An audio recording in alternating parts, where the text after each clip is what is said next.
Okay, let's get underway. It is a great pleasure to see a lot of familiar faces here, a lot of people from last year's series. This is, again, we're kicking off the Big City, Big Ideas series, and we've got several more coming, so stay tuned and we'll make the announcements on that. The first thing I really want to do is to thank a lot of sponsors for these events. In no order, they are the School of Public Policy and Governance, the Institute of Municipal Finance and Governance, the Global Cities Institute, the Program in Planning of the Department of Geography, Urban Strategies, and the Basfield Distinguished Visitorship. And Don Basfield, who has been very generous in his support of the planning program, I think will be here later on. So thank you, all those people, because I think it's really a great thing that they're doing to keep this series going. It's my great pleasure to introduce the moderator for the evening, who is Renee Gomes. Renee Gomes is the Director of Development at Waterfront Toronto, and in that role she's overseeing the development of the West Don Lands and East Bayfront, which seem to be now growing up like topsy, which is a marvelous thing to do.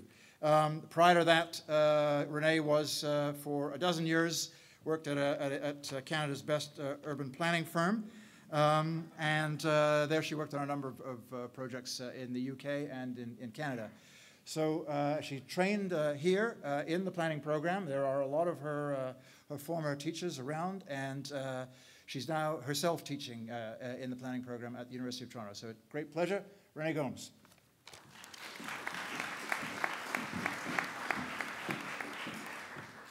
Thanks, Joe, and thank you to all of you for being here tonight. I'm very pleased to introduce the two gentlemen who are going to speak with you today.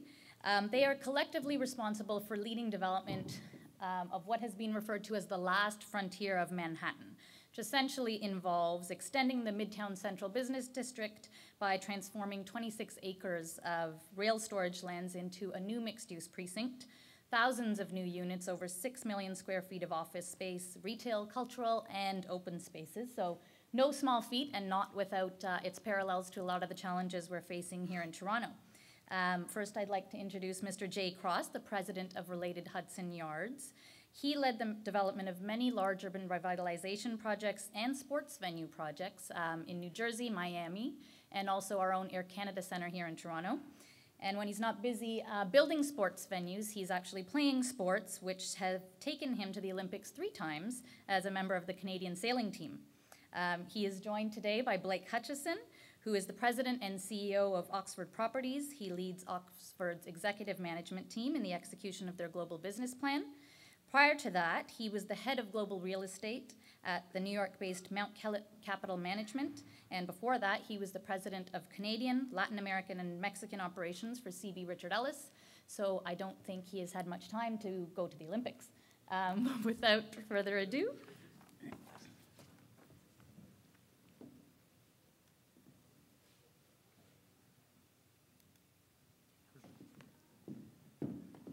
I don't even think I'm the warm-up act tonight, because I think what I will do is get out of the way and we can all watch Jay go on this magnificent project.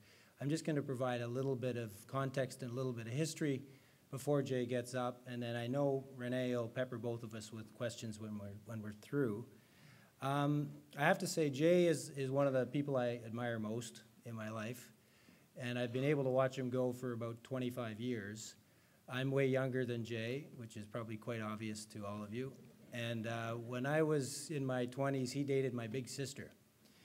And I'm not quite sure what happened in that relationship. I've never quite figured it out. The brothers certainly voted to keep him in and maybe not her. And somehow it ended up we kept the sister and he disappeared into the night lights. And we've regretted it ever since. But we've been good friends ever since. He's been a big influence on my life.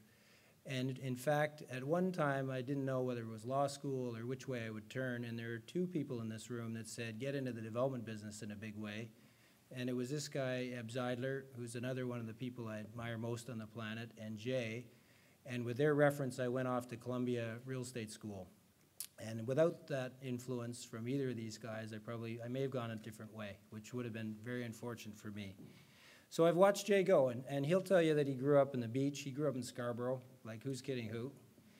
And I knew him when he had a second-hand Scirocco to his name, and probably not a Grand, and he would shuffle back and forth from a little apartment downtown to build the Concilium. He was working with Andre Kuzmicki, who many of you know. And we watched him go from there to building Air Canada Centre, as Renee said, and not only did he go down to build the Miami Stadium, but he ended up persuading the well-heeled developer that he should run the basketball team and become the president of the Heat. And if you didn't notice, he played one summer sport, and with Alan Leibel here, which was sailing, he's about 5'10", he knew nothing about basketball, but he convinced them to give him that opportunity. He ended up being the president of the Jets, so not only was he building stadiums, but he was in that field. And he's frankly just a remarkable Canadian, and he's a remarkable person, and I think you'll get a sense for that in a second. And the genesis of this project is we've talked for years, and we've talked about big ideas and little ideas. And he took over as the president of the Hudson Yards project, having left the football industry, and decided that that would be a monumental crowning of an otherwise, of a fabulous career. And at about the same time, I was coming back from New York and heading up Oxford Properties, and that was about 3 years ago. And he called me and we had a drink, and he said, you know, I've got this significant project. I have no idea how big or how little this could be. All I know is I do need other partners. What do you think? And so he and I started talking. And I had just opened an office in New York. Nobody knew who we were. And part of the method in my madness was, if you want to get known in that town, you got to do something big early. And so it wasn't only a real estate play with a gentleman I trusted, it was an opportunity to put Oxford on the map, and in many ways Canada on the map, in the island of Manhattan, when a lot of people were a little skittish about tomorrow. And so we talked a little bit, and then I introduced him to Mr. Nebrega, who runs Sommer's, who's the capital behind Oxford, and he introduced me to the president of his entity, who I'll talk about in a second, and we shook hands and we cut a deal. And frankly, you can't do that in New York unless you've known someone for 25 years and you know that they can be trusted and you know you can work together. And that was the good experience that we had over many years that allowed this thing to get kicked off. I'm going to just frame a little bit about it. Related Properties, founded in 1972. Steve Ross is one of these serial entrepreneurs. He was actually a tax lawyer who started doing residential deals that were tax credit deals and started building buildings after buildings, market after market, and ended up to be totally crass about it as a billionaire in the development space. He developed Columbus Circle, that many of you may know. It used to be a hodgepodge of buildings just at the southwest corner of the great park, and he had a pretty bold idea then, and if you look at it now, it makes total sense, and you'd say, why wouldn't somebody do what he did? But it took guts, and it took determination, and it took a lot of sort of push and pull within the city, and that's what Steve's known for. He owns, among other things, the Miami Dolphins, and an incredibly interesting and incredibly driven guy, and he was smart enough to hire Jay. They have a big organization, mainly in America, but they're sprinkling into the Middle East and elsewhere. Our organization, as many of you know, was founded in 1962 by Don Love. It was in the Love family till 2003 when it was purchased by Sommer's. It's become a pretty nice success story. I mean, not only in the real estate space, but I think it's really one of the great Canadian success stories. And we have gone from $3 billion about 10 years ago to about a $21 billion global platform today. $16 billion is in Canada. We own things like Yorkdale and Square One and Mississauga. We own a lot of the Fairmont hotels. We have 23% of the market in the Toronto office market downtown. So a well-capitalized entity, and a big part of our portfolio is development, because you can't buy yield the same way you can manufacture yield if you get it right. And so that's our story, and it came together with these two companies. I won't get into the deal structure. I will just say this. Often a big developer will go out and get a financial partner and say, it's your job to provide the capital and I'll provide the expertise. And because of our history and their history, we agreed to form a joint venture that was a 50-50 joint venture in this development company. And so we're lending expertise. My colleague, Neil, where is he? Dean Shapiro, I think he's out, there he is, right here, is up here from New York. He's on our team and part of Jay's team, so it's interchangeable. But we formed a 50-50 joint venture, They put up $1, we put up $1, and then without getting into the structure, it's a 26-acre parcel of land. It's a ground lease, and so we've entered into a ground lease, and then we build above the ground lease into what Jay will describe in a minute. It's a significant project, and we knew we didn't have enough capital, and Related knew they didn't have enough capital to do each phase. So while we're the partners up here, each discrete phase, as we go forward, we finance using other capital partners, debt and other things, and together we put up 10% of each successive phase. So that's the way the structure works, and it's when this project, and I'll show you, that's a quick snapshot of what it will be ultimately. But if you think about it, we need to find about $12 billion of equity for this undertaking. So there isn't an entity on the planet capable of financing the whole thing, which is why we structured the deal the way we did. It will ultimately be 14 buildings. It's approximately 12 million square feet, split half between residential and half other commercial, hotels, retail, and office. We think the project timing is at least 10 years. Jay's committed to be there for the rest of his life, which was part of the handshake on the first day. And I think with that, I'd like to turn it over to Jay, and we'll all watch him go, and I'll be back later for questions. Jay?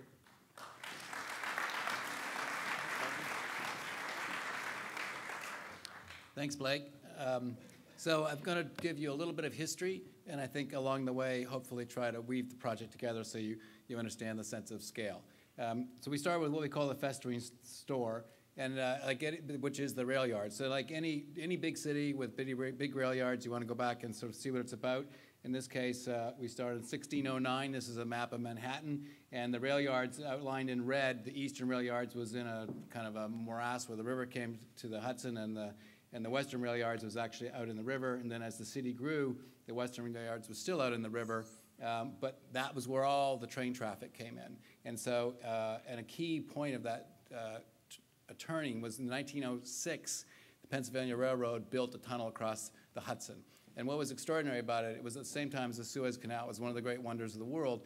And the reason being is that when they built the tunnel sits in silt. Even though it goes under the river, it's not in rock. And so the silt in the riverbed moves with the tides. So when you think about it, in 1906, they built a tunnel that could actually move with the tides, and it's still there to this day, and it comes under our site directly, bringing 600,000 commuters into Penn Station every day. So then in the mid-'80s, all of the rail tracks got rearranged, and it became basically a train shed for the Long Island Railroad. So they would come in from Long Island in the morning rush hour to Penn Station, and then rather than turning around and leaving right away, they would just shuttle into the rail yards, sit there all day, get cleaned, heated or cooled as need to be in the afternoon, and then in the evening rush hour, pull out into Penn Station. And it had an enormous beneficial effect on capacity for Long Island Railroad, so practically doubled their capacity in rush hour. At the time, there was a real sort of sense of looking forward. It was in the mid-'80s, and the head of the MTA at that time was a developer, Dick Ravitch, and he made sure that they laid the tracks out in such a way that someday someone could come back and put a structural grid on top of these tracks, build a platform, and build a great city within a city, and that's what we're about to do. So that was in like '85. And then the Canadian part kind of comes in. Olympia, New York had already got World Financial Center off the ground, and so they were looking for the next big project, and lo and behold was the rail yard. So they were going to do a deal with Gulf and Western on Madison Square Garden, and Joe was reminding me that he, in fact, worked on that project. Richard Meyer was among many architects who were all put together for it. Then, of course, they got very distracted by Canary Wharf, and things died. So this is 1987. Then you kind of lose a decade, which happens in these projects, and I'll come back to that, the importance of timing. And then the Canadian Center for Architecture came in, and they wanted a big ideas, big city kind of concept, and why don't we see what could be done with the rail yard? So they invited architects from around the world to come up with ideas. And I think this is the danger of sort of ideas competition, because everything you see here was completely unbuildable, unfinanceable, unprogrammable, and then so that was 1998, so kaboom, everything collapsed and nobody did anything about it. And then what was happening in that same period is that the city was marching west, that Times Square was starting to get redeveloped. And as you see from this slide, all of the purple buildings were buildings built in the 90s. So you can see they're leaving Park Avenue and they're inexorably moving south and west in New York City. And this is a big part of the pattern of New York today, and that's why we believe we're in the path of development. And so you only have to go to Times Square and the west side to see what's happened over there. And then the Olympics came along. And I think, Toronto knows better than most, having bid twice, that a bid process can be a very unnerving, expensive, highly controversial thing. But what it inevitably does is it really focuses the mind on your city. It makes you realize and think about infrastructure. And most importantly, it gives you a hard date. If you're fortunate enough to win the Olympic bids, there is a day in July where the opening ceremonies take place and everything must be done. And so for New York, it was a great accelerator. It was a one opportunity to finally sort of get our act together and try and fix all of these issues, which wasn't just the sports stadium that I was involved in, but it was all through the 5 boroughs. So we bid from 2000 to 2005. It's a long process. The New York Jets were part of the process. I was running the Jets at the time. And the Olympic Stadium, as you can see, was a big part of it, linked to the convention center. That's the Javits Center. It was kind of a reimagined Javits Center with a green roof. And here we are, in fact, today in 2012. Lo and behold, they're putting a green roof on the Javits Center. A practice court on a pier in the Hudson, and an office tower behind the stadium, which we plan to start construction on in 3 weeks. Nevertheless, and that then led to a whole rezoning. So the idea that the city just marshaled all its forces and they completely rezoned about, I would say probably 50 acres for 40 million square feet. Unprecedented rezoning in the history of New York. It took place over probably a 2-year period. And that was the sort of final configuration of our stadium. We called it the New York Sports and Convention Center. It had a very ungainly name because we wanted to emphasize the fact that it wasn't just a football stadium, that it was actually tied to the convention center, and we assumed that that ungainly name would eventually be bought by Samsung or someone who wanted to put a naming deal together. But needless to say, sports facilities are controversial. No different in this case in Manhattan than it was with certain elements of the Air Canada Center and certain elements of the American Airlines Arena in Miami, where we had to win a referendum. And so we ended up going down to defeat. And so as president of the New York Jets, I had to do what was in the best interest of the team. And so we decamped to New Jersey, and we built a stadium with the New York Giants. And so instead of having our stadium here, right in front of the Empire State Building, we are way over here, and we look across the river at the skyline. That building is up and running for a couple years now. And it was an interesting example. Once again, joint ventures mean, it's a camel, everything's a compromise. And so I found after a while that I started to lose interest in it, which is not a good thing to say about a $1.25 billion project. So then what happened was the city at that part was kind of had egg in their face. They had rezoned all this complete side of the west side. They'd actually started to extend the number 7 subway, a $2 billion piece of infrastructure from Times Square over towards Javits. What are we going to do? The MTA was counting on money coming out of this for their capital plan. And so in 2007, while I was building the Meadowlands football stadium, the MTA had an RFP for the private sector and to come in and propose proposals for the entire 27 acres. The usual suspects bid. There was the 5 of the biggest developers in New York. Vornado partnered with Durst, Brookfield, of course, who owns some adjacent property, Tishman Speyer, Extel, who's the new powerhouse in town, and ourselves, Related. I wasn't there yet. The Related proposal was centered on a New World headquarters for News Corp. Just at the time final bids were going in, Bear Stearns got bought, and things started to look pretty nasty, and News Corp felt that it wasn't maybe the smartest thing to do to build a new headquarters, and they pulled out, and that kind of upset our bid, and so we didn't win the bid. It was a real shame because I knew Steve very well, and I thought, oh, if they win, they might ask me to come and be involved, and then they lost, and I thought, oh, that's too bad. So Tishman Speyer won, and Tishman started to negotiate into the early part of 2008. They also had lots on their plate, and I think the world was getting cloudier and cloudier, and so they ended up pulling out in May of 2008. Stephen had just bought the Miami Dolphins, and one of these peculiarities of the NFL, when you go to an owners meeting, everybody sort of sits in the same chairs every single meeting, no matter where the meeting is in whatever city. And so we always sat beside Miami. So Stephen was sitting beside me, and that day, it was a Monday, they had been called on a Thursday and were told that Tishman Speyer was pulling out. Did they have any interest in stepping in Tishman Speyer's shoes? This is a $12 billion proposition. And they said absolutely. They regretted the fact that they kind of got cold feet when News Corp pulled out. They negotiated through the weekend. I got an email on Sunday night, read the papers the next day, Monday morning, New York Times, related as the designated developer for Hudson Yards. And I'm sitting, I think, in Atlanta, and Stephen's sitting right beside me, and he says, what are you doing? How are you getting back to New York tonight? I said, I don't know, because Woody, my owner, was going off to Washington. He said, oh, you fly with me, and he offered me the job on the way home, and I basically started 2 weeks later. That's the way related works. It's a little quick sometimes. Then, of course, the world came crashing to a halt in the fall of 2008, and so I had instant buyer's remorse. What have I done? But in the meantime, the zoning was going forward, and it was finished, and also the subway was going forward. So now we're on track, and this, I think, really is an important lesson here, because we all learned pretty with great difficulty at Canary Wharf. You need the infrastructure before you put the buildings in. So in our case, the subway will open in 2014, and that's in advance of our being able to deliver the first building. And it's a huge, huge feather or arrow in our quiver, really, to know that it will be done. The infrastructure will be there. So the momentum's starting to build. People now realize that the subway's for real. We had to go back when we contracted to lease the site. Only half of it was zoned. The other half, which was where the stadium was supposed to go, was kind of the hole in the donut. So we spent 2009, when no one was doing much of anything, we finished all the zoning.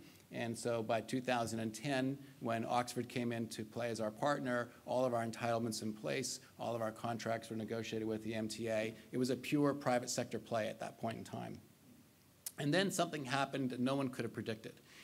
New York started to recover much faster than everybody expected. And as part of the recovery, they opened the High Line. And as part of the High Line, they rezoned West Chelsea. And what happened was the entire cultural neighborhood or center of New York started to gravitate towards West Chelsea.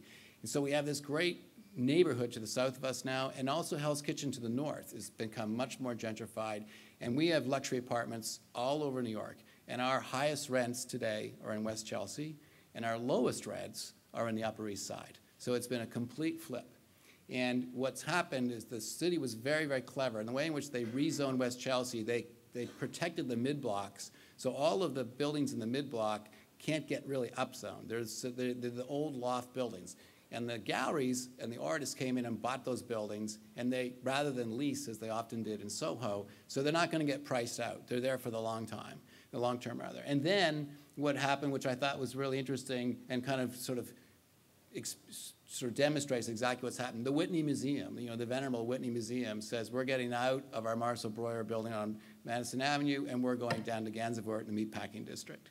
So now there's this huge imprimatur on the whole district. It's the place to be in Manhattan. So the Whitney's at the bottom end, and we're at the top end of the High Line. The High Line finishes on our site, and we're building a cultural facility. And between our cultural facility and the Whitney at the bottom will be like a cultural barbell in the city of New York. The High Line, as I mentioned, is $200 million.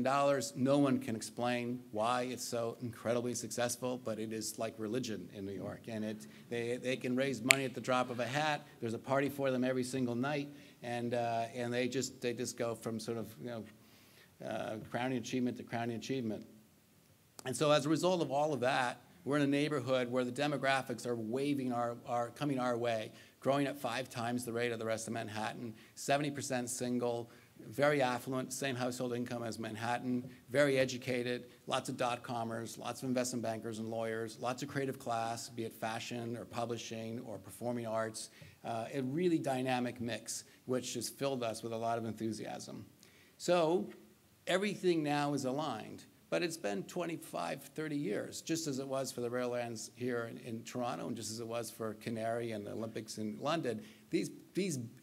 Everyone loves to talk about big projects, big ideas, but you got to think in 25-year time horizons. So from a developer's point of view, everything becomes timing.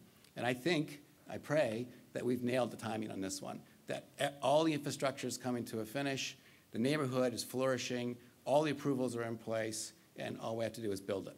You promised me our timing was right. Yes, I did. I had to underwrite the timing. So what are we going to build? And this is where the technology gets a little ahead of us, but we're going to build a new neighborhood. And the importance of the mixture between residential and commercial is extremely important. So how do you explain that? Well, this is a 90-second video that hopefully will just sort of get you in the mood for our video. Can I just click it, or do you click it?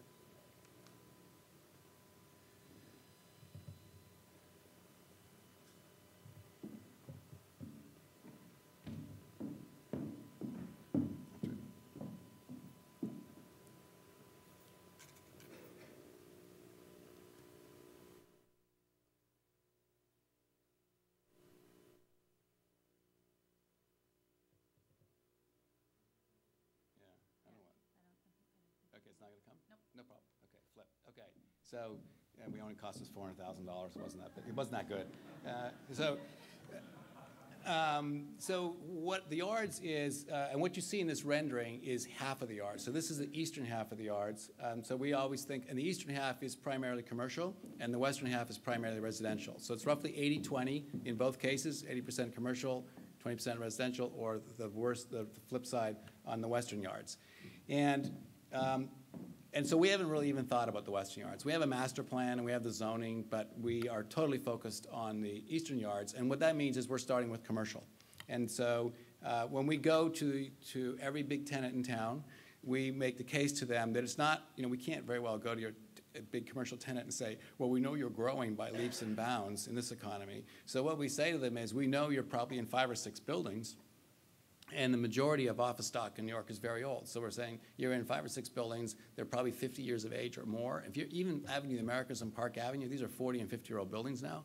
And you're very inefficient. It's not good for your workers. It's not good for your productivity. We can allow you to downsize. We'll put you in state-of-the-art, Class A space, and we will do it at cost, open book. And that's a critical component of how we propose to get this project off the ground. Even though Oxford is primarily an office building holder and we're primarily residential, we both agree the real money, the juice in this deal, is in the retail and the residential. And there will be money in commercial eventually, but day one, you need to get 3 million square feet off the ground like that. Well, 3 million square feet is 3,000 apartments. You're not going to do that in day one. 3 million square feet might be 2 or 3 lease deals. That's a possibility. So that's why we focus very much on the office market. And what we say to those office tenants is there's 5 attributes at Hudson Yards that you're not going to find anywhere else in New York, including Silverstein's project. The most accessibility to the region, the fastest growing neighborhood that I just referenced, $4 billion of public infrastructure that's all been spent. It's not money you're waiting for. And then our, I think, peculiar kind of related special sauce is we love mixed use. Mixed use makes for 24-hour neighborhoods. Mixed use makes for liveliness. Mixed use means people want to live and work in the same place. And that is very, very important when you're trying to build a city within a city. So the $4 billion of public money is all around us. $2 billion in the subway, $500 million being spent on Javits, $200 million already spent on the Highline Park, another $300 million spent on the Hudson River Park. This is all around us. And that allows development to come in and fill the void. So the dark blue spaces are what we call the eastern yards. That's phase 1. And then all the light blue sites are development sites all around us, not necessarily controlled by us, but all waiting for us to get going because we're going to be the centerpiece. So the yards, as I said, 2 yards. We go from 10th Avenue to 11th Avenue to the West Side Highway, 30th Street to 33rd Street. Each yard's roughly 13 acres. And you can see on the western yards, the tracks are all pretty much straight, and it's on a 30-foot grid. And so we think that's the sort of easy part to build the deck. On the eastern yards, it's a little more complicated because down here, all the tracks are coming in. And so the railroad insists that you have to have a clearance between, a minimum clearance between the center line of track and the face of a column. Well, when all the tracks are coming in like that, there is no center line of track because they're everywhere. So basically, what we call the throat up in here requires all sorts of structural gymnastics. So that's our plan, and you can see, because the best laid plans. So where was all the structural gymnastics? Right where we put all the density. So the most density on the site, the most concentrated part of the site is over the most complicated part of the site. That is in and of itself a bit of a challenge. The other part of the zoning, which was very interesting, and we find it some days an advantage, some days a challenge, the zoning insisted on 50% open to the sky. That's hugely unusual in New York City. In New York City, we build lot line to lot line. You know, the right to light doesn't really exist. And to have 50% open to the sky is very, very unusual. The FAR is roughly a 10. It's a 10 and 11, so called 10 and a half average. But when you give away 50% of your footprint, you're into 20 FAR. And 20, we build our sort of stock and trade as a 300 to 400,000 square foot building, 250, 300 units. Here, we're talking 60-story buildings, 500, 700 units per building, big buildings, big office buildings, and big retail. But the advantage is we can also do big floor plates. So we can do things that no one else can do in the city. So now I'm zeroing in on the Eastern Rail Yard, which is the sort of first phase. And we know that corporate tenants and retail tenants and everyone else, no one wants to move into a construction site. So our plan is not just a little bit ambitious, is to build 6 million square feet all in one fell swoop. $6 billion, let's call it. And we're starting in a few weeks with the first building, which is the south building down here. That's a 1.7 million square foot tower. And we hope that within a year, we will have a major tenant for the north tower, which is a 2.3 million square foot tower. And once those two buildings are committed, then the retail just comes along no problem, because the retail tenants want to know the office tower is going, the office tower wants to know the retail is going, and then these other two buildings are residential buildings, and that's our stock and trade. We know there's almost infinite demand for residential at all times in New York. And then linking them all together is the public space. And here's an area where we really feel challenged, and we also feel a huge obligation. This space has to be magical. It has to be a destination. People need to come to New York, and they're going to say, I want to go see the High Line, but I also want to see Hudson Square or whatever we end up calling the square. It's got to have something in it that really makes people want to come. So it's connected to the subway, and this is kind of a funny little story, like New York-Toronto thing. So the subway's across the street, and in New York, no one thinks to plug into subways because the subways are so ratty and old that if you plug into the subway, you might get undesirable people coming up into your building, and so we don't do that. And I'm saying, we're building a brand new subway. This is gonna be like the Jubilee line, right? And it's gonna be the most fantastic, and the station's the size of an airport, it's unbelievable. And we're gonna rebuild the whole street between the subway and us, 33rd Street. Why are we not connecting underground into our building? And people thought I was from Mars. And I was trying to say, that's what we do in Toronto. We connect underground all day long, and it's hugely important. So I finally was able to prevail. And so while you come out of the subway, if you go the old-fashioned way, you'll go across the street, but you'll be able to come underground as well. And that's important because that means a commuter can get on the train in Stamford or Greenwich, transfer at Grand Central, 6 minutes, come out at here, walk on, never go outside. And that's pretty fantastic. And once he's into the North Tower, he's into the whole complex. So the public space, this is just a placeholder for the moment, is arrayed around a magnificent piece of art. And we're talking, super big, really, really, and we don't know what it is, but it's got to be destination art, if that's the right word. And then around the art is this heavily manicured landscape, a word that I'd never heard before called pleached trees, where the trees are, they're absolutely cut like they are in the Tuileries, and very seasonal, so that it's always changing with the season. We have to be very conscious that it has to be programmable in the winter. And so you can see the pleached trees surrounding this is the placeholder for the art piece, whatever it is. And that, brings all the buildings together. So then arranged around the plaza are two commercial buildings, a huge retail complex, cultural center, which I'll come to, which is this building, and then two residential buildings here and here, and all facing 33rd Street and the new subway. And if you're looking to the south in this view, so the High Line is right here, and you're looking down the High Line that way. So in terms of monumental art, the obvious names, Anish Kapoor, Sarah, Jeff Koons, these are sort of the examples of what we're thinking of, and we're just getting into that. And then the Culture Shed. Culture Shed is being built by the city, and we'll have to support it in some way. We will build it for them, but it's a not-for-profit. It's a very unusual building because it moves. And the reason why it moves is in order to be extremely flexible, and it can have big art shows, or it could have, it's designed to be the permanent home for Fashion Week, which right now is intense. It could have big concerts, it could have big galas, it can have multiple shows at one time. It's really designed to be kind of a Kunsthal for culture in the city, which we don't have. We don't have anything like the Grand Palais in Paris or the Tate Turbine Hall in London, and we really find that a lot of shows and a lot of events bypass New York. And so this is another view of how it nests into what is a residential building. Both the Culture Center and the residential building are being designed by Diller Scofidio Renfro with David Rockwell as partner. They've never done a high-rise building before or a commercial building before, so we've got our heart in our mouth a little bit. But it's a really interesting building with a rental at the bottom. We call it the corset building because in the middle it's kind of squishes, and then what pops out of the amenities in the middle is this lovely flower, which are the condos on top. So it's going to be a really, I think, transformative residential building. And then as you move to the north side, so that's culture. So you got all the culture you want on the south side of the square. Then when you come to the north side of the square, the idea is you get health, fitness, and wellness. And so we own the Equinox Club. First club's opening here in Toronto soon, I think. And it's a luxury brand, if you will, in terms of health clubs. And the idea here is to start with a 4-story sports department store, for lack of a better description, a little bit like what Sporting Life does here, and then topped with a 4-story health club. So it would all be branded Equinox. Maybe a hotel that might be branded Equinox is sort of a, you go to W hotels because they're cool, but if you're into health and well-being, there isn't any hotel brand that you associate with that. So that's the idea behind Equinox.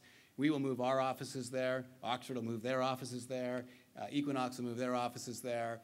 And then we're going to have the hotel, and then we have the condos. So this is a mixed-use building. It's very complicated.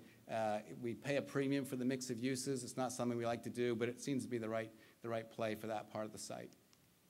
And then we get to sort of the granddaddy, which is the main show, and that's the 2 office towers and the retail. And this is what's required to get the project off the ground. So starting with the South Tower, it's 47 stories. We have a deal in place with Coach, the handbag manufacturer, and believe it or not, Coach needs 750,000 square feet for its corporate headquarters. It has a market capitalization of $18 billion, it has thousands of employees, and this is what we're learning about New York, is that the fashion industry, what used to be local fashion businesses are now huge multinationals, and they're still operating out of like garment district warehouse buildings. It's just astonishing. And so it's anchored by Coach. They'll do 15 floors in the bottom with an atrium. We are just in the process of completing a deal with L'Oreal, the cosmetics, another 400,000 square feet. And then we've got a deal for the top of the building for 4 floors, so, which is an international software company. So we're feeling very good, and this is the building we're going to start in 3 weeks. It's a $1.2 billion building. It straddles the High Line, which is very interesting because the High Line has resisted letting buildings touch it. If you go south in the High Line, there's a 5-foot gap everywhere, and no one's allowed to even connect to the High Line, let alone touch it. And so a lot of people complain about it because you got to go down to the street to get to things, but that's their sort of purity of view. But the way in which they crafted the zoning here, no one realized that we have the right to hop over the High Line. So when we actually came to them and said, don't worry, we're going to build our building right over top of you, but you won't even notice it, they just about freaked out.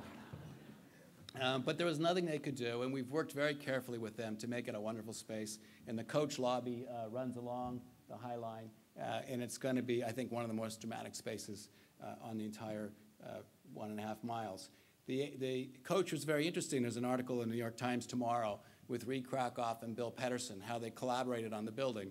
And when we first, Coach, Reed Krakoff is the lead designer for Coach, and he's very, very particular about everything they do, store design, all the products, apparel, the accessories, everything. And they did not want to move into a glass skyscraper. They felt that openness and accessibility and culture and family and campus were really, really important, but you can't do that in Manhattan very easily. So that led to this idea of a 15-story atrium. And then what was kind of interesting to us is they said, and we want to have all the structure exposed. We don't want ceilings. We'll have raised floor, underfloor air, which is hugely innovative, or I would say leading edge, certainly by New York standards. And so it's this kind of, it's like a 21st century loft. And we think, and it looks straight down the High Line, as you can see from this view. It's going to be unbelievable. Then we move into the and it attaches to the retail. And the retail is over 500,000 square feet. The retail program is really driven by our success at Time Warner Center. The retail in Time Warner Center does over $1,600 a square foot in sales. It's probably the first, second, or third most successful retail facility in the US. And that's without a department store.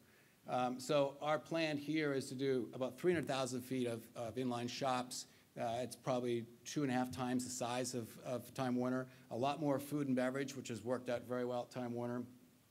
A cinema, and it's over 5 floors. So 4 floors of retail. When you get to the top of the atrium box, floors 4 and 5 is this double floor food experience. So, and then above that, a large format user like a gallery space or a trading hall or TV studio, something like that. So it's an early day view of the atrium as you come up.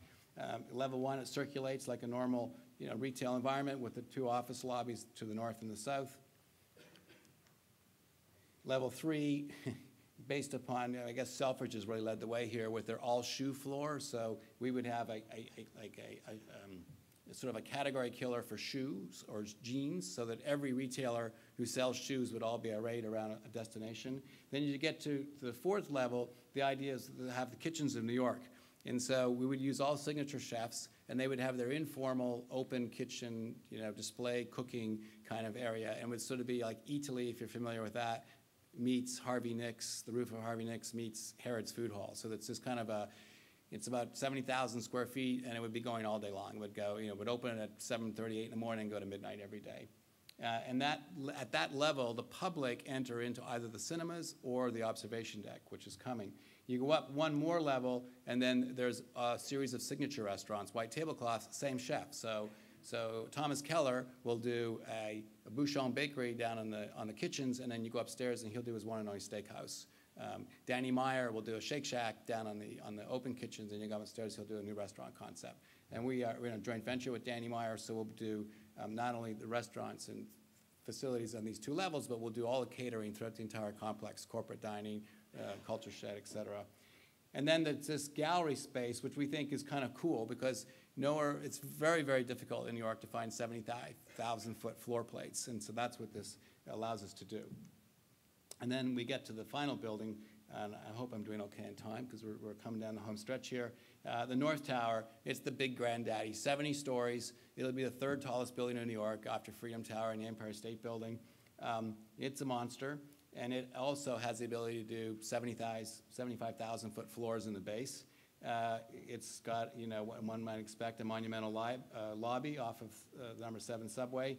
We've designed trading floors in the base. And what's interesting about these trading floors, we talk to all the leading banks, and they say, we don't know what business we're in anymore. We're not sure what business we're going to be in 5 years from now. The one thing we do know is we're going to have less traders. And one thing else we know is for every trader, we have 3 risk or compliance officers. So I mean, it's like it's completely whacked, and but nevertheless they have to trade. So we've designed these floors, 700 traders a floor. I mean, bench seating.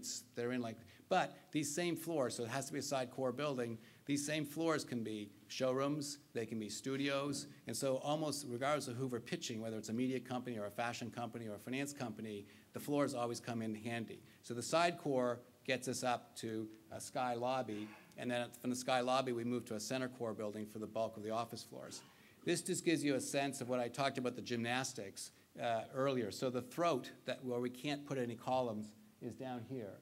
And yet, you can see the edge of the North Tower, 70 stories, 2.5 million square feet, comes down right in the middle of the throat. So all of this structure is designed to get that building down on either side of the throat. It's really astonishing. It's funny, the engineer's like, no problem, beams are this big, and it's like they can design anything. It's just, weight. And so this is a view of the sky lobby. Every building has terrace. Interestingly enough, terraces seem to be all the vogue. I mean, we weren't sure whether the tenants wanted them or not. It's windy, it's snowy, rainy, but once the tenant sees the terrace, CEO says, I want the terrace, got to have the terrace. And now we feel like we don't have enough terraces. And then this is a typical floor. And again, the whole point here is to explain to tenants it's 45-foot core to glass, which is bigger than what we typically were doing in the olden days. You can grant floor-to-ceiling glass, which is also raised floor throughout. Every tenant can have raised floor, like that's a given. They don't have to have it, but we provided for it in the building. Cogen on site, so if the eastern seaboard goes dark, we're still live, and that's very important. So, and they cram them in a normal situation here where you have cubicles that are at 122 feet per person in a bench seating style like Bloomberg has or the trading floor has. We get down under 100 feet per person. And then finally, what I think is probably the most exciting aspect of the project, our observation deck. So here we're at floor 70. It's a 1,250-foot high building, so it qualifies as a super tall building in the lexicon of the Council on Tall Buildings.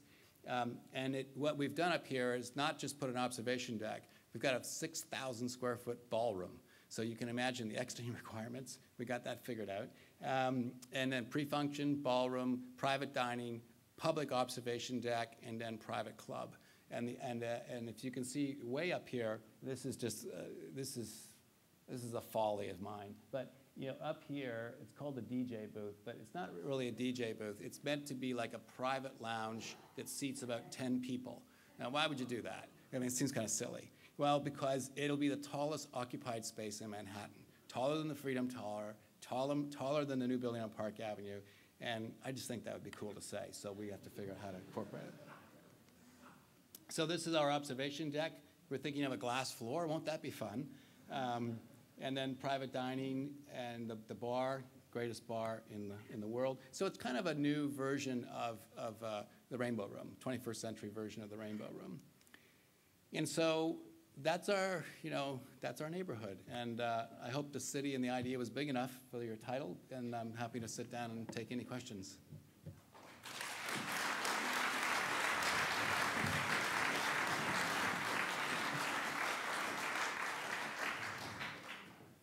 Thank you. That was very interesting. Joe promised me that I get you to myself for about 15 minutes before we open the floor to other questions. So I'm going to start with a quote that I found when I was doing my homework and trying to make sure I would have intelligent things to ask you tonight. One of them was that New York's greatness over the centuries has been its ability to make major public investments that trigger private market response. And obviously, you are making a great response from the private sector here. Can you comment a little bit on, you've talked about the subway investment. Can you talk about the significance of the work done by the private sector before you came in, and what elements of that were really necessary for you to come to the table? Well, I think that the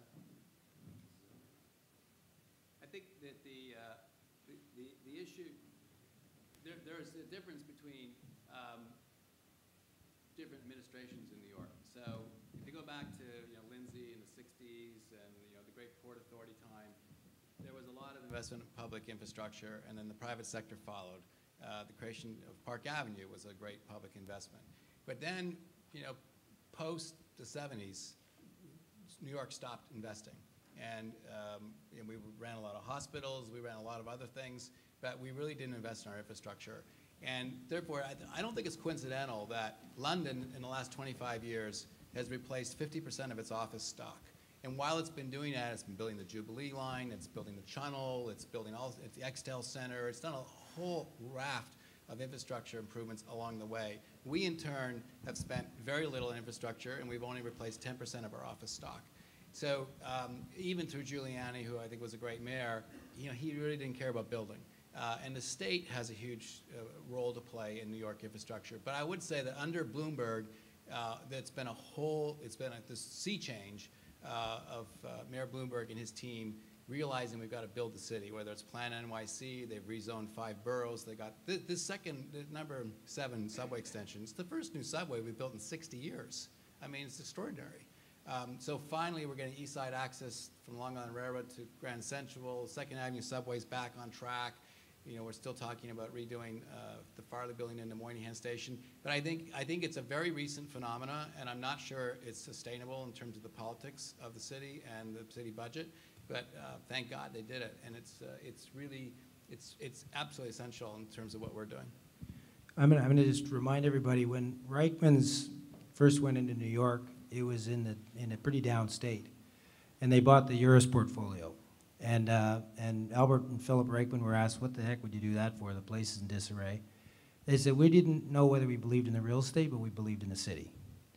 They said, however imperfect that city is, it's the best we've got in America. And if you're in the financial service industry, you need to be there. If you're in the retail industry, you need to be there. Anybody who starts anywhere or needs to do anything the world over has to have a presence in Manhattan. So in many ways, it's a city-state. And you see the same thing in London. And so you can never always, you know, Jay talked about cycles. You don't know whether the cycle's playing into you or against you. But what you do know is you have to get started at some point. And when you model since the Second World War the great development cycles, residential cycles and industrial cycles can be in lockstep with the economic waves. And retail and office cycles are often out of step because you say, in the good times, I'm going to get in, but the gestation periods are so long. By the time you reach completion, you've missed the cycle. So in our view, you're sitting there, the city's invested, it's a 26-acre site, you don't know whether you get it right, you don't know whether you get it wrong, but you know you believe in Manhattan, and you know you got to start sometime. And this one actually has an opportunity for all of us to see through multiple cycles, even if we have to put in some loss leaders. The first loss is your best loss in the development cycle, which is in many ways what we're trying to do with this first tower. So given the risk over time that you're going to have to deal with multiple cycles, what kind of flexibility have you had to build in either in terms of your phasing plan or other kinds of strategies so that you can cope in the event of unforeseen circumstances that affect your financing or absorption and things like that? I think phasing's difficult in this project for sure, and that's why the way we look at it is that we've got to get the eastern yards done more or less in one phase. I mean, there's kind of two subsets to it. There's the part that's over the rail tracks, and there's the part that's not on the rail tracks. It's what we call terra firma. But basically, we've got to get one phase done at once. Then when we get to the western rail yards, because it's mostly residential, we see the possibility of doing more sort of more chunky, you know, 1 or 2 buildings a year. And at that point, we've mitigated all the risk. So the key is mitigating the risk up front.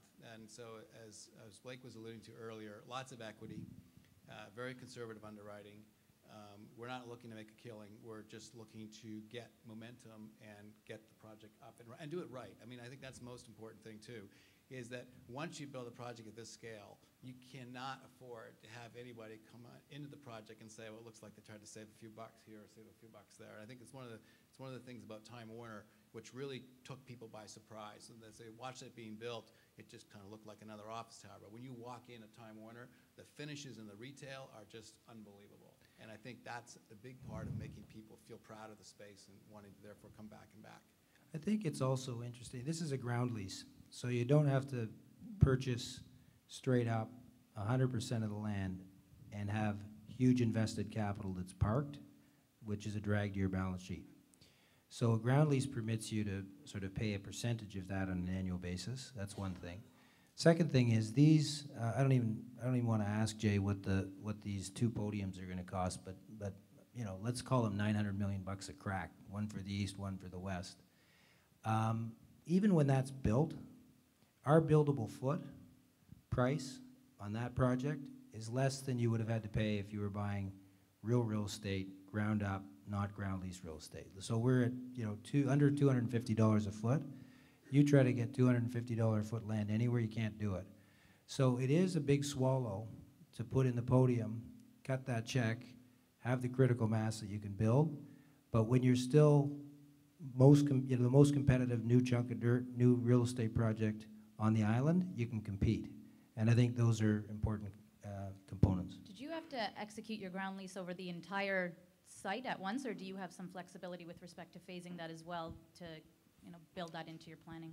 No, we have to execute the ground lease in 2 chunks. We close in the eastern rail yards, and then a year later we close in the western rail yards, whether we want to or not. So it's essentially you close in all of it, because the MTA as a public agency, the last thing they want to see is, you know, you give them back half the property or build 2 buildings and then vacate. So they've been, it's kind of depressing negotiating with them, because all they do is negotiate worst case scenarios. You know, what happens when you go bust here? What happens when you go bust there? What happens if this guy goes bust?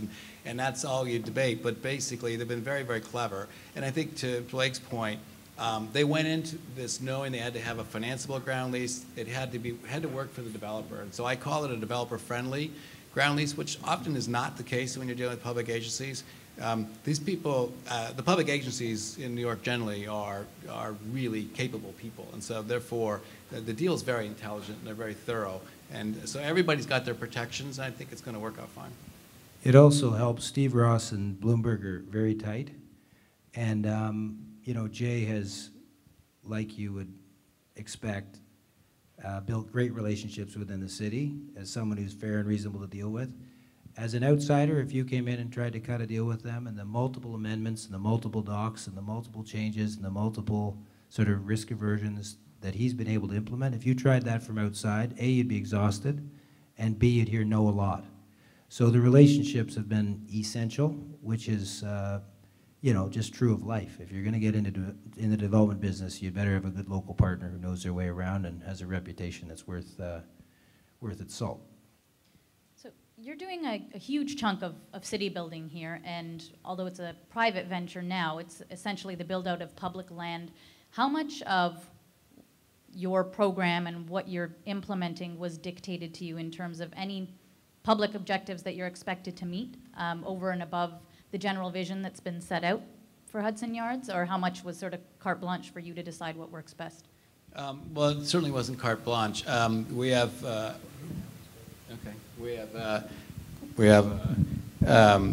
the need. We have to provide 460 affordable units, and in New York, the 80-20 program is a great program for building affordable. So you have 20% affordables and 80% market rate in rental buildings. We love them. We think they're fantastic. It's a fantastic development model. So we do that. There's another 300 affordable units off-site to require. We have to build a public school, K through 8, which we're happy to do because residents love schools. In fact, we're so happy to do it that we're thinking of building a private high school as well. We have to build make room for the cultural facility. And I think our general view is that these are all great attributes that are going to inure to our benefit down the road. And you know, what's good for New York is good for us. And so that's always been our Stevens mantra. And so we take our responsibility on the public space. I mean, it's privately owned, but it's publicly accessible, so it's kind of unusual. So therefore, we think we've precluded Occupy Hudson Yards from occurring, but you know, you never really know. But the idea here is that you know, we would provide fantastic public space, much like the Conservancy does to Central Park. We take that really seriously. We build it into all of our economic models. And so when Blake talks about, it's actually $800 million per deck, not to, you know, I just hadn't talked to you in 2 weeks. But I thought the price had gone up. A big part of it is the landscape plan. And we've gone through three landscape architects already, which I'm not particularly proud of. But that's because we want to have a, you know, really fabulous public space. It's good for us. Sort of related to that point, how much was the zoning that was put in place, obviously with such a large-scale rezoning, there are going to have to be a lot of assumptions made about what's going to be built out and how and what kind of controls they're going to put in. Did you find there was enough flexibility, too much, or you know, something too strict with respect to assumptions that were made about what you're going to build out, how and where? It's a little bit of both. You know, we know we're going to have to go in for text amendments. We've already been in for one. We're about to go in for another one for the cultural facility. On the Western Rail Yards, the zoning is very, very precise, and so we know ultimately it won't work.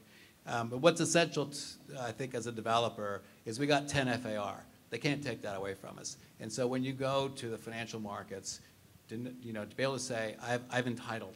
Okay, I can argue all day long with the planning department as to where the intersection can go, but we've got FAR, and that establishes value. So we're not too worried about that in terms of going back and modifying it as we go. It's inevitable, but it doesn't scare us. One of the things you commented on earlier was your decision to start with office and to go ahead with that, and how that was a central decision as part of your overall financing program, and how you're going to sort of achieve the appropriate balance in the long term between your mix of office, res, and retail.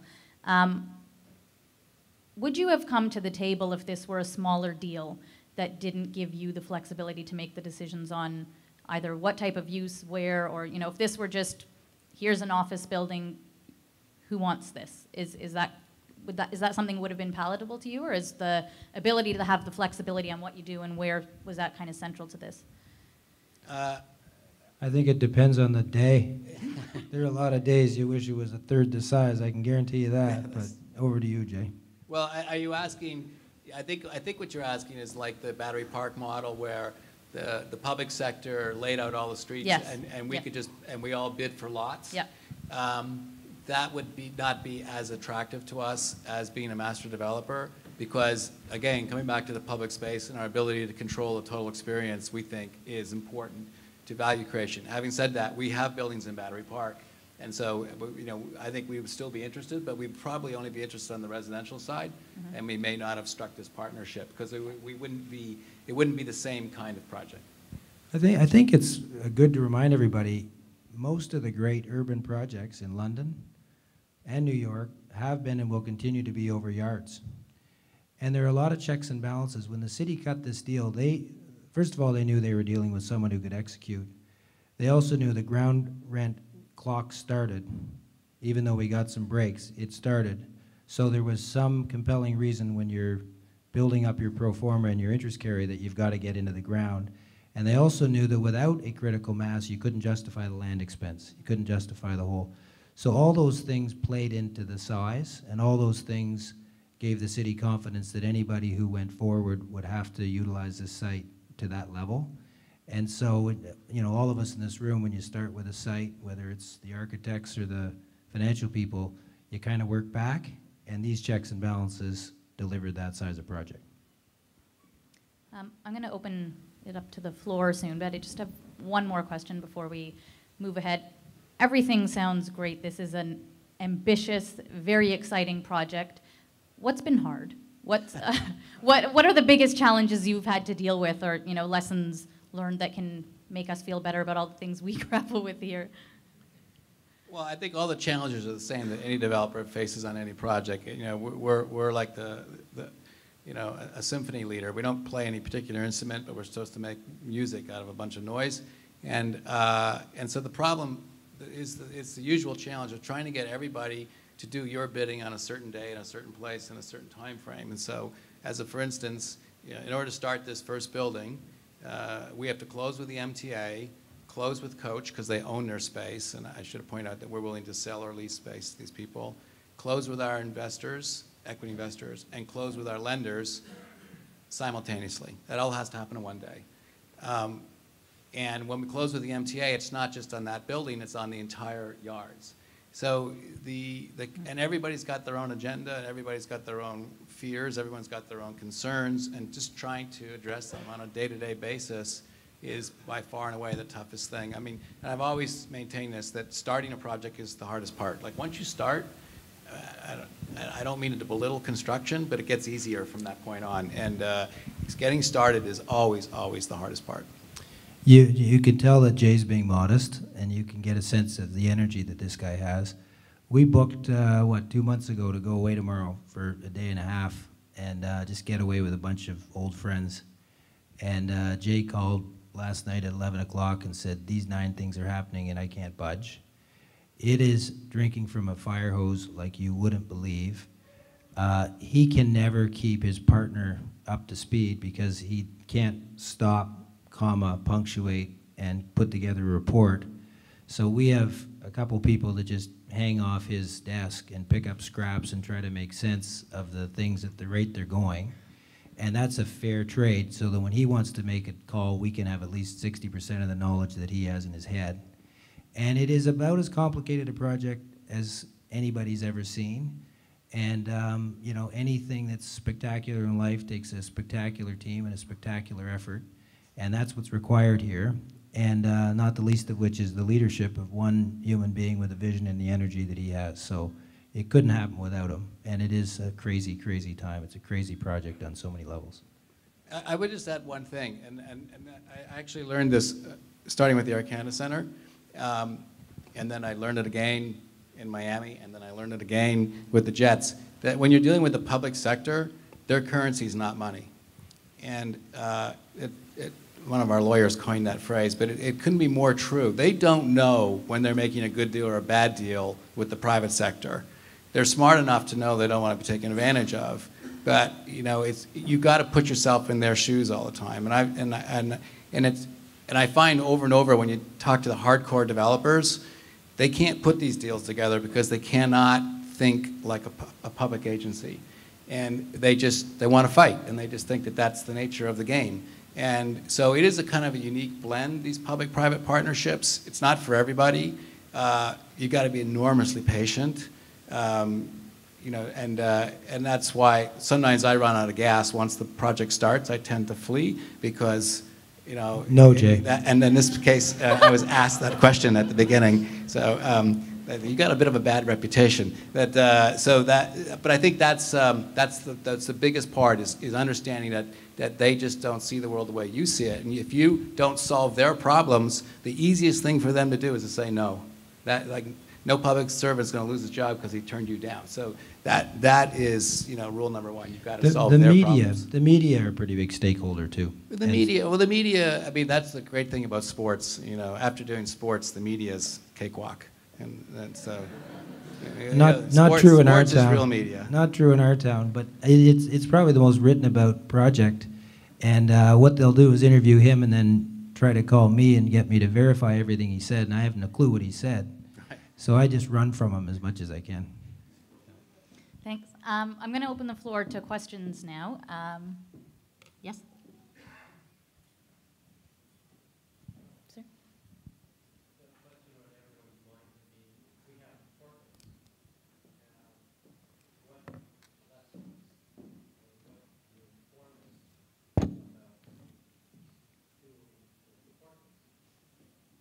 I'm just going to make sure everybody heard, he's asked about the Portlands, which in Toronto is obviously a big challenge that we have, about 1,000 acres of land, largely under or unserviced, requiring remediation. And our challenge here is limited public funds for doing that upfront investment that everyone would like to see to achieve this kind of transformation. What are your comments on that kind of question situation? was for you, by the way.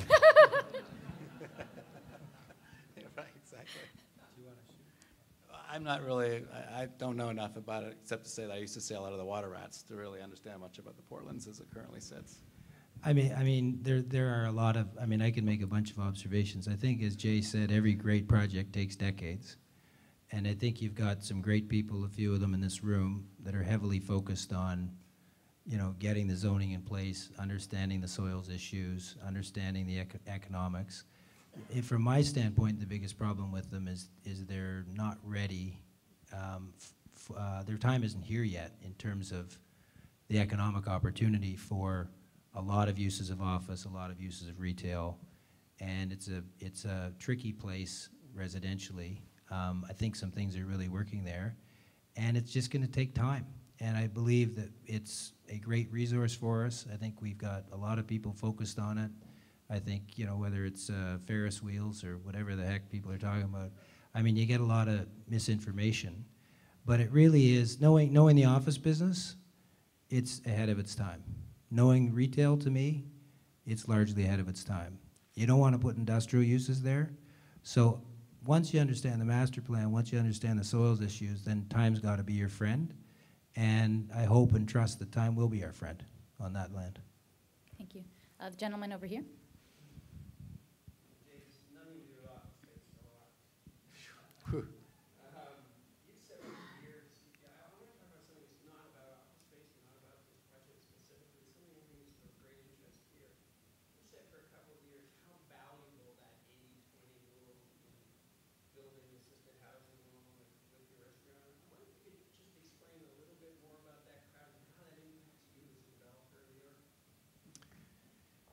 So the question is, how does the 80-20 program work? It's a little complicated, and I'm certainly no expert on it, but basically what happens is you set aside 20% of the units in the building for affordable. They cannot be set aside on the back of the building or the bottom of the building. They have to be sprinkled throughout the building. There's all sorts of rules so that they don't appear in any way different than other units. You may save a little bit on kitchen appliances and things of that nature. They're typically a little bit smaller.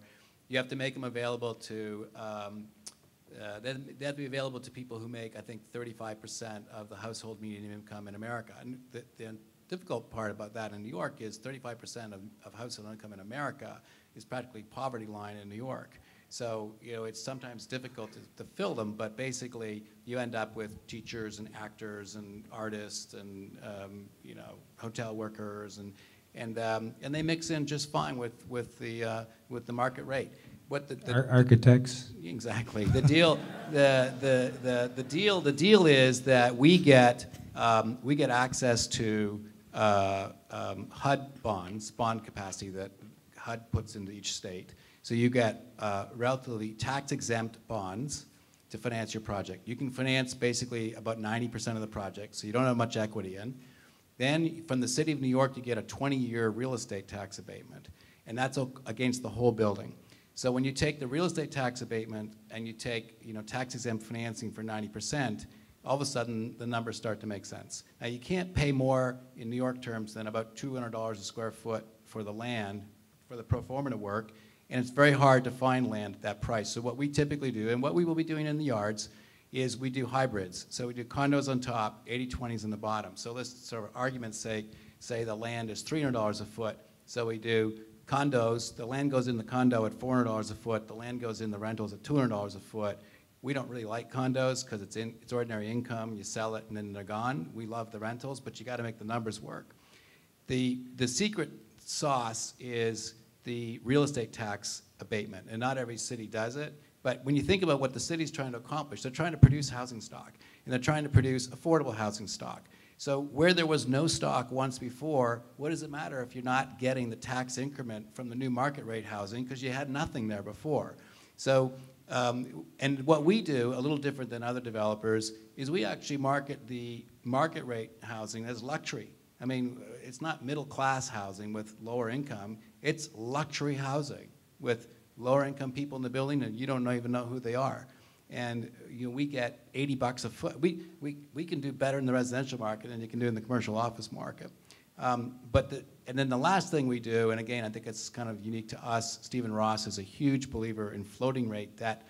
So we take those bonds and we get it insured by Freddie Mac or Fannie Mae, and we let it float. And so it's a natural hedge. If they, you know, in the post 9/11, we had apartments in Battery Park, you know, people were fleeing. So vacancy rose, but interest rates were nothing. You know, same thing in 07, 08 when the recession hit, vacancy grew a little bit, but our interest rates went down. So our average interest rate on our portfolio is around 1%. And and that's a natural hedge. As interest rates go up, chances are you can raise the rent on your market rate housing. It's a fantastic program.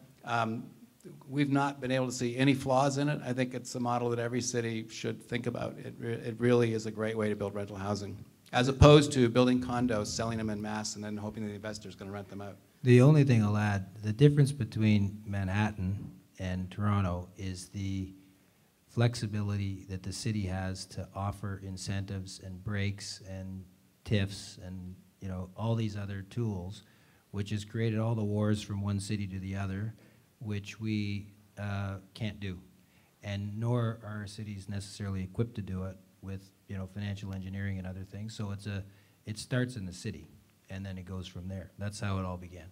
Yeah. Tony?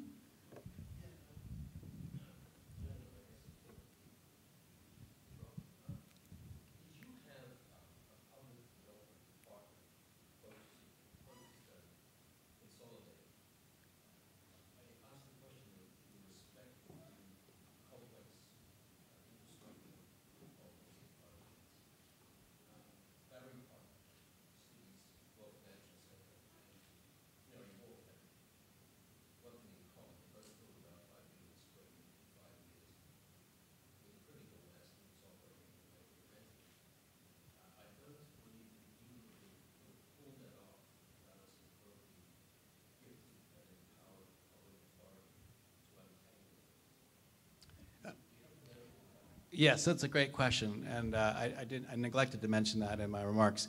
That this project has been city-led. The MTA, as you may know, is a state agency, but and they own the air rights. They just want to get $1 billion into their capital program. The city is the one that's leading the charge, and the extension of the subway was critically important. So the city created a development agency called Hudson Yards Development Corporation, which actually sold bonds. They're essentially TIF bonds to pay for the subway, so that they could say to the they didn't want to go to the MTA and say, why don't you build a subway to Hudson Yards, and have the MTA say, well, we're still trying to redo the Sunnyside Yards, or we got problems on the 2nd Avenue subway. We didn't want to get hung up in the capital program of the MTA. So the city went to the MTA and said, we will pay you to build a subway for us, and we've got the money, and you can't use it for anything else because it's our money. And that has been hugely effective, so that the HYDC led the rezoning, led the EIS, is paying for the infrastructure, and is really on top of it. And it's similar to the model at Battery Park. The difference is it's city-led this time, whereas it used to be state-led. And I think it's a change that's occurred in New York over the last 10 to 15 years, where even though the state has the power, it's lost the will to do it. And but the city Jay, doesn't have the power, but has the will. I think it's important to note, Battery Park City was the 64 acres of dirt that was excavated out of the World Trade Center that created that piece of land, and the infrastructure came to it first, and that project did work. Canary Wharf didn't work. Part of it was a liquidity crisis because Reichman's had debt against their public stock, which was liquid, and they had their cash tied up in it and they couldn't get it out. But largely because the infrastructure wasn't in place, and they were waiting for the infrastructure to arrive, and it was beyond their control. And I think a fundamental difference between this project and Battery Park City, we hope and trust and pray, is that prior investment has been made, and nobody's waiting, and there isn't the same level of disbelief, and there isn't the same level of lack of control. Well, it's a function of timing, and they were ahead of their game. Now it's a sensation, but you've got to find the way to stay at the table, and their vision was so big, and the city didn't move as quickly as the Reichmans and the developers needed them to move, and that was strangling for a period of time. Today it's sensational, I agree. Ma'am?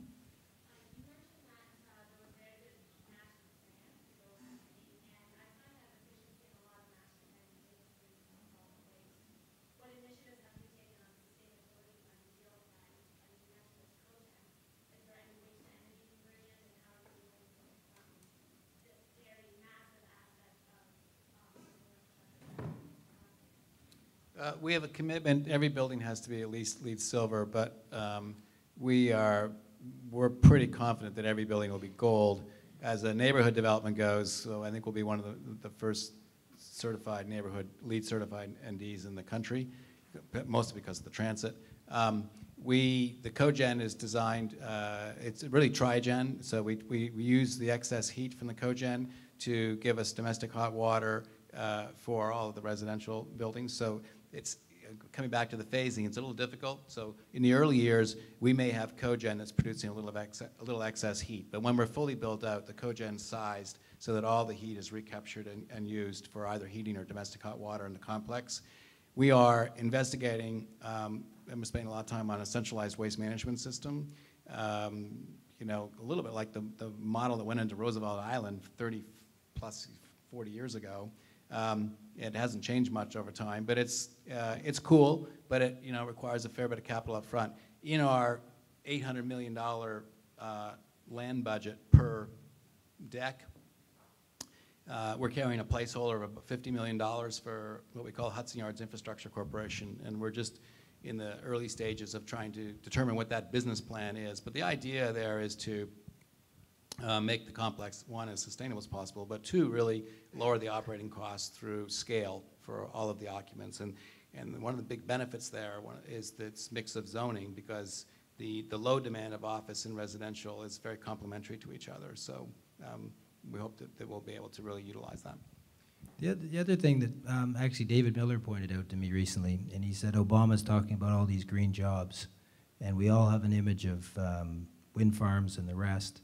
He said, when you build a fully integrated mixed-use development, and people live there, and they work there, and they have their free time there, and they're not driving places, and you create a community that's environmentally friendly, isn't that a green job?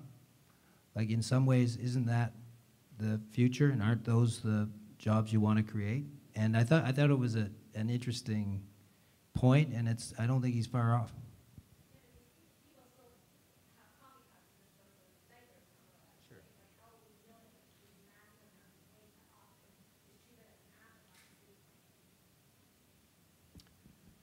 Well, I don't think it's an afterthought in New York's mind. I mean, Plan NYC, which Dan Doctoroff led, is a hugely ambitious project on the sustainable city and how to grow the city. And I think Edward Glaser's recent book on the triumph of the city. I mean, we're all trying to deal with the issues, and I think there's various solutions in various places. But I think that it's top of everybody's mind.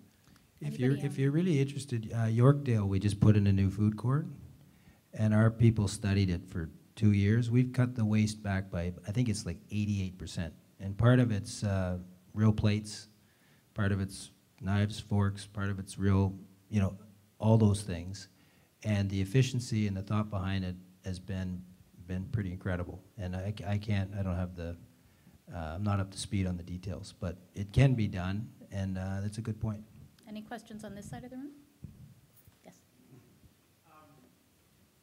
Heard a lot about the secret sauce today, and I'm kind of interested in that. I don't think in Toronto we're going to have the same kind of rents that you might have in New York, and probably aren't going to have the same kind of public infrastructure investment you might have in New York. And I'm just wondering if you had to do more with less in a huge mixed-use urban development in Toronto, with Toronto's realities, of which you're quite familiar. In comparison to this project, where would you spend more and where would you spend less? Well, I think, while your revenues in Toronto aren't as high as our revenues, let me assure you, your costs are nowhere near as high as our costs. So when you look at the pro forma, we're looking at the same yields that you're looking at here. And so I think that it's not such an issue of cost. It's more, location still matters. And so you can't put retail everywhere. We think retail is the key to successful mixed-use projects or large integrated projects. We believe fundamentally in the retail component, but it can't just go everywhere. And so why did it work so well in Time Warner's case? Because there isn't any retail on the west side. And everybody said at the time, well, you nincompoops, don't you know retail doesn't work on the west side? There's no retail on the west side. Well, there's people living on the west side. They don't shop. And so it was an outstanding success because we filled a void. And the same thing with where we are in Hudson Yards. In Manhattan has 10 square feet of retail per person. And we think of Manhattan as being a very, very heavily retailed space because when you go to visit Manhattan, you go to Madison and Fifth Avenue. But if you go up to 115th Street in Harlem, and there's not that much retail. And so what happens is that it's only 10 square feet per person in Manhattan. There's 25 to 30 square feet per person in the US. So that gives you a direct comparison. Then you go to the west side of Manhattan. Everybody living west of 8th Avenue, from Columbus Circle down to Tribeca to the river. That's our neighborhood. 400,000 people, household medium income, $116,000 a year, and there's 5 square feet of retail per person, and it's lousy retail. So that's why it is the secret sauce, but the location and the demographics become hugely, hugely important. That's where I would focus the, if you're gonna spend a little extra, that's where I'd spend it. Anyone over here? And by the way, to the Canary Wharf issue, what's turned out to be really successful there is the retail. And World Trade Center before 9/11, really one of the best retail components in the country, all underground. So the urbanists come along and say, oh, it's horrible. Like they complain about Canary Wharf's retail being underground. It works. Now, one of the reasons why it works is it's pitched properly. So it's not, I think they learned, as we all do, and we did at Time Warner too, you can't pitch too high. You got to pitch to what we call bridge to luxury, not luxury. Because, we get caught up in thinking that the CEO is just going to dash downstairs to buy a diamond necklace for his wife's birthday. That doesn't sustain the retail. Boots does, or Dwayne Reed, but then that's a little too low. So J. Crew, that's what really does it. We've got the highest performing J. Crew store in the country, the highest performing Hugo Boss store in the country, the highest performing Eileen Fisher store in the country. That's the secret sauce. And so you've got to have the right retailers, the right mix, in the right location. At the back? Yes?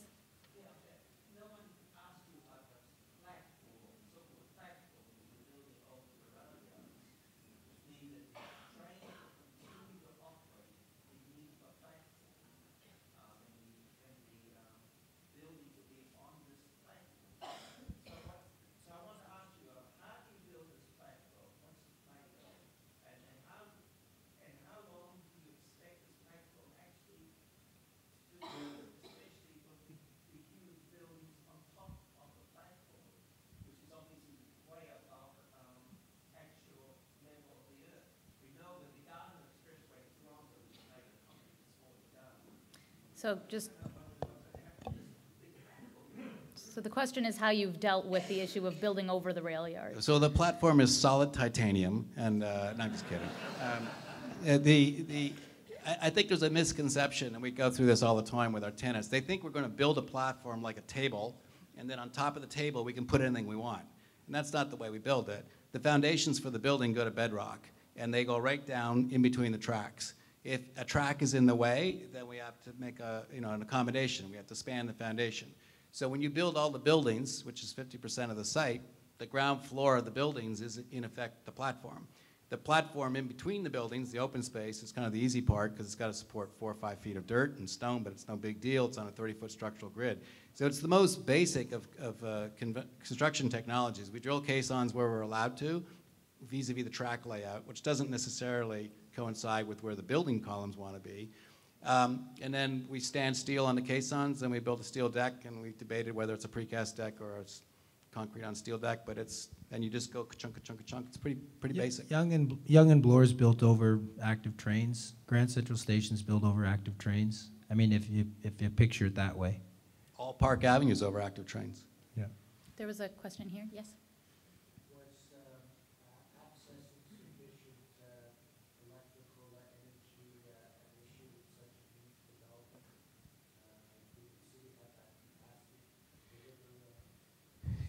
Con Ed is obligated to give us the power. They don't currently have it like in the sidewalk that we can tap into it, but they have no problem delivering the power. It either comes from, I think, Gramercy Park or 42nd Street. And we'll have at least 2 substations serving us, and then we have multiple points of entry into the complex. We have 6 points of entry into the eastern yards and probably another 6 points of entry into the western yards. The city is ripping up the streets as we speak to put more utilities in, but that it's all pretty much in the long-term Manhattan plan. I think we've got time for just a couple more. Yes?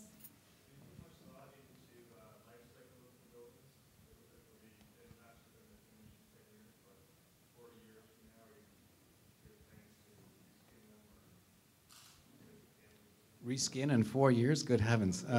40. No, we don't take that into account. It's a simple answer. No, I think that the useful life of a building is 40 to 50 years. And if you do a long-term pro forma as a developer, you expect to spend the same dollars between 40 and 50 years as it costs you to build it in the beginning. So for example, Commerce Court West, which was built for $150 million, when it was rehabbed 40 years later, it cost $150 million. So same dollar to dollar. So my guess is 50 years from now, if that's costing us $1 billion, you're going to have to rationalize go-forward rents with that kind of reinvestment.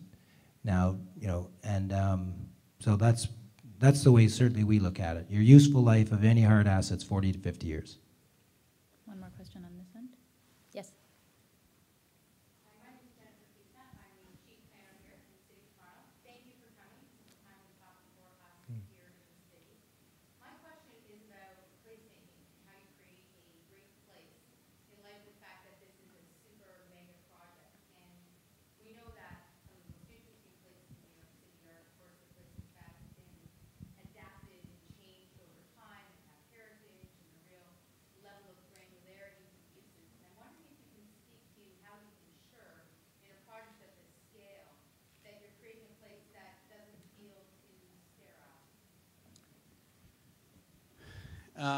That's a great question, and it's the most vexing question we face, because I don't think there's an easy answer to it, and I know we have to get it right, and I'm always deathly afraid that we might not. And Amanda Burden, the planning commissioner for the city, she said, look, you know, if you get it right 100 feet down, no one's going to care about the other 600 feet above. And I think she's absolutely right on that, but I still kind of have sleepless nights worrying about 100 feet down, because they're big spaces. They're in the eastern yards alone, it's 5 acres, so it's more than the Plaza at Lincoln Center, but it's smaller than Bryant Park. So, you know, it's very, very hard, and we've had this debate internally, like, okay, let's pick a space anywhere in the world that, you know, we'd like to be as good as or be somewhat similar to.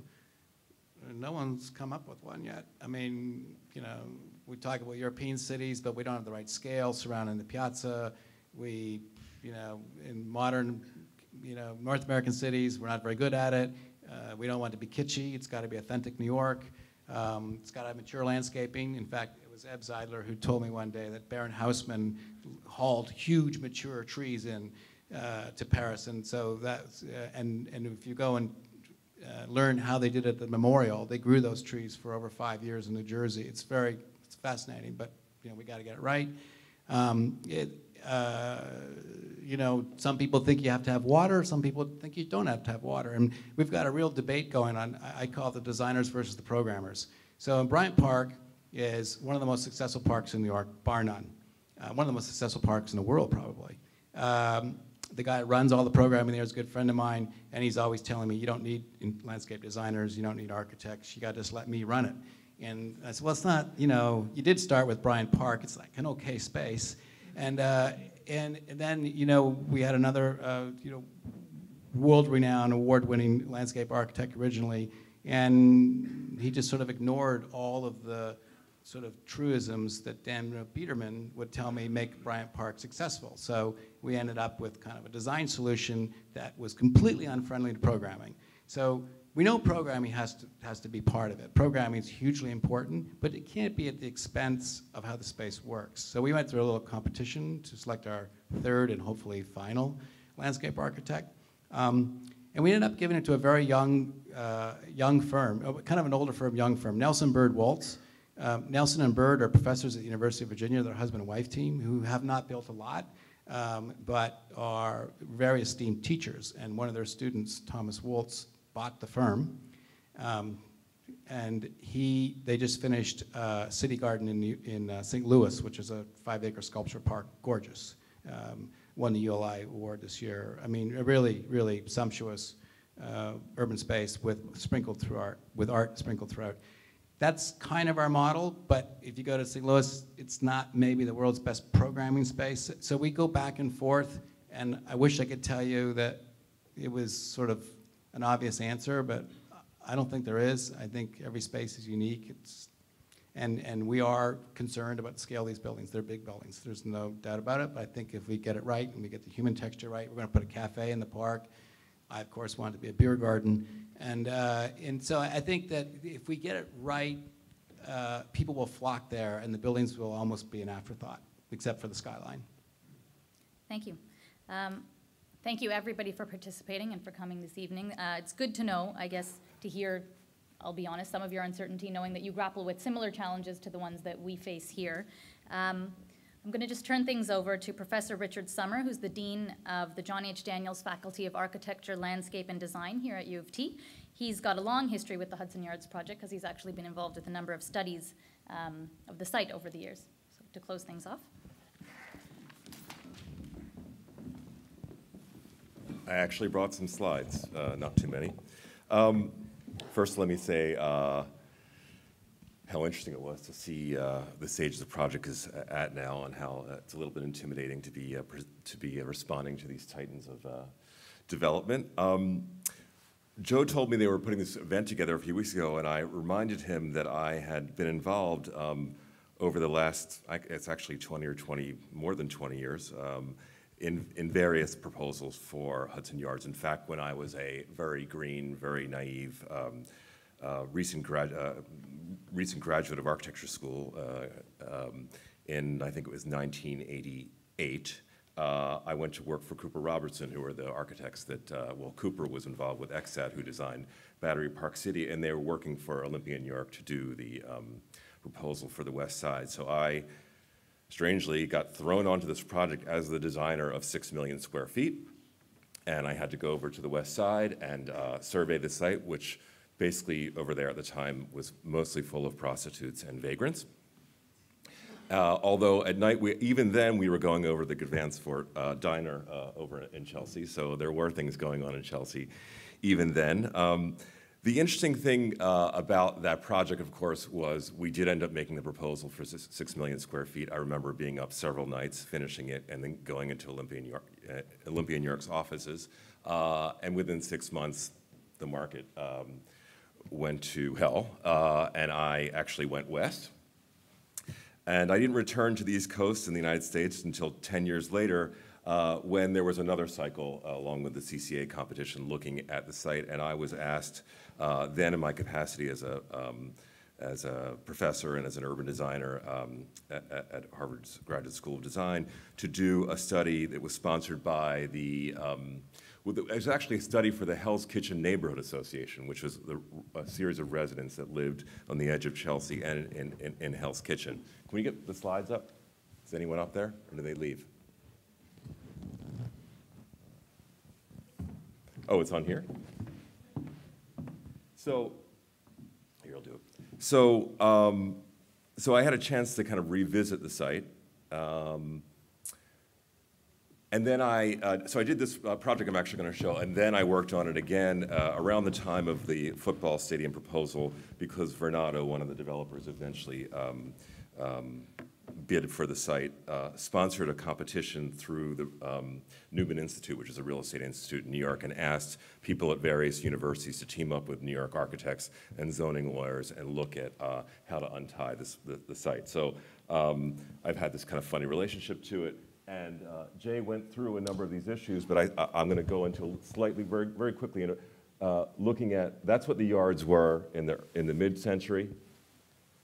It's very important to understand that there was a highway on the west side that came down. So you see how locked up this site was. It's not only the yards, but all of the tunnels and what we call the spaghetti that have to do with the Port Authority. So while people want to call this Midtown West, it's a very, very difficult site to ameliorate in terms of infrastructure. So, and the other interesting part of the history of this site is that originally the Jacob Javits Center was supposed to be further north. And that area you're seeing in yellow there is a zone that is locked in, and was locked in by the Councilor Bella Abzug in the 70s, and is all tenement housing that is rent controlled in order to let people who work in the hotels, et cetera, live there. So there's a kind of, this site was a void between Chelsea and this other area. So what's interesting is, as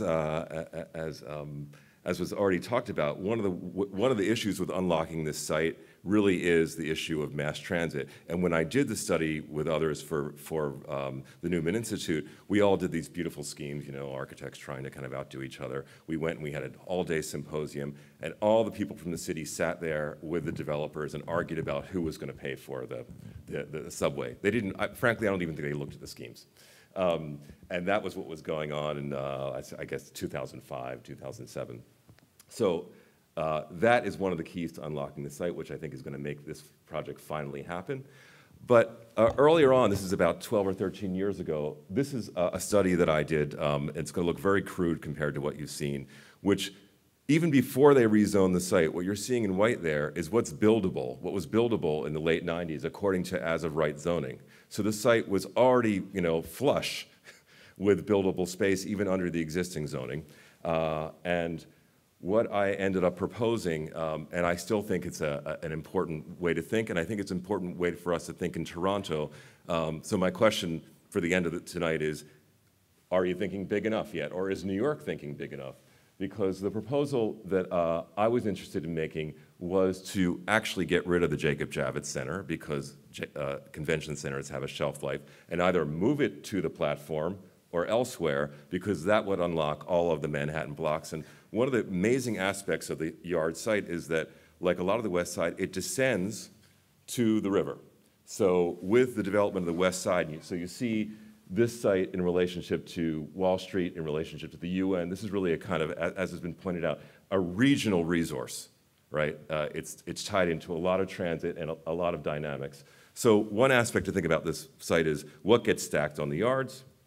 The second is not only for the Hudson Yards, but for all the spaghetti and all the air rights that the Port Authority and the transit authorities own, that actually could be leveraged to pay for all the public improvements, which is happening on the yards now. And this is a drawing that basically shows not only development on the yard site, but wrapping around all the spaghetti, a kind of proscenium of commercial development that ultimately, because this project was for the community, was going to pay for a new, what we called Neapolitan, kind of plural development of residential, commercial, and retail development, where the urbanism of Manhattan actually happens, which is on the streets. So you see this kind of yellow, brown, and pink development. So ultimately, these studies were not for a developer or actually for real in a sense, but what they were trying to do was to envision the entire area, including the yards, as part of a kind of way of thinking very big about the future of New York, so that the interests of people who were really trying to protect their rights and the kind of residential aspect there, but also development who wanted to come west, and the problem of unlocking the yards could be all put together. And I think this project is actually reaching a piece of that, but I think when we're looking at very difficult parts of cities like this, where there is a barrier to entry in developing them because of the cost of building a deck, for example, or the cost of ameliorating the effects of infrastructure, there needs to be a very big public-private discussion and also a kind of plan that deals with the competing interests of all the constituencies. And I think you see that modeled here, but I think with regard to the waterfront and large sites like this, we could be actually looking at even larger territories. So, or kind of larger sets of relationships.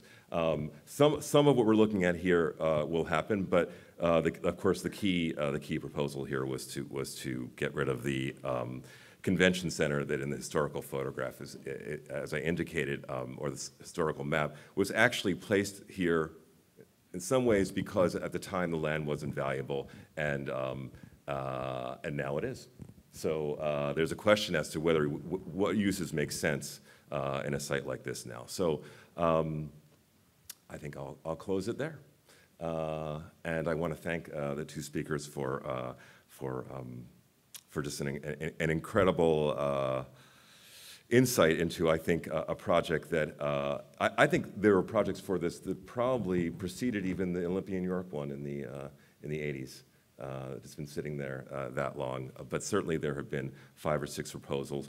And I think also the extremely interesting point has to do with this idea of development cycles that, I think you said that industrial and residential ones tend to follow the market very well, but the retail and the commercial often are out of sync, and I think that's part of the history of this site as well, is that there have been some very great efforts, but they often hit the wrong arc, and so we'll see what happens now. So thank you.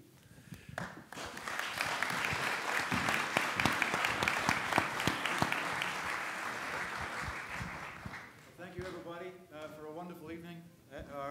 Our marvelous panelists, our wonderful moderator, and stay tuned. There will be another of these events very shortly. Thank you very much.